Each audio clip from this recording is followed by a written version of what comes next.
zvakanaka mandiperekedza kunhamo, asi chandinoda kuti muzive mudzidze muupenyu hwenyu.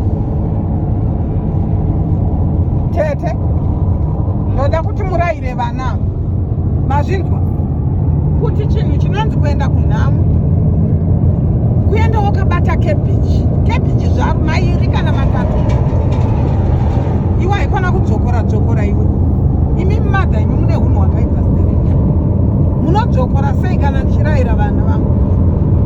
Ndakutakurai semunhu next door neighbor yangu. Handina kuziva kuti imimi maakutondifonyora pavana vangu imimi. Mazvinzwa? Ndiri kurayira vana vangu hunhu hunoitwa panhamo.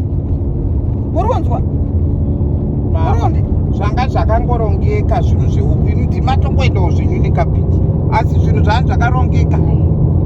Handiregere kutakura kebhichi, ndototakura ivhini dzagare hupfu chaivo. Munhu unofanirwa kutakurawo zvaunenge uinazvo. Ndiri kunyebera atete. Imi atete musangobvumira imimi. Zvinhu zvanga zvakarongeka zvine standard chaiyo pamusoro. Ava kungwarisa makebhichi. Kabhiti kune zvinhu zvakangwarisa. Saka ndatadza.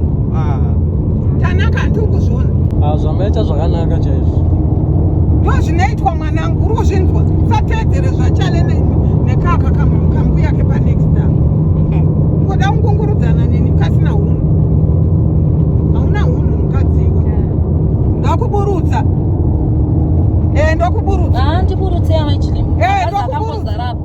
Munongondijadaidza muchingondituka ndatadzei. Tiri kuonesana isusu kuti nhama yange yakarongeka. Makebheji amaenda nawo kungongwarisa kwenyu. Otherwise chikafu changosara, makebheji enje haana kudyiwa. Abikwa here maichilimu? Saka uri kudzidzisa mwana wangu chichi. Ndounogara uchifurira chale.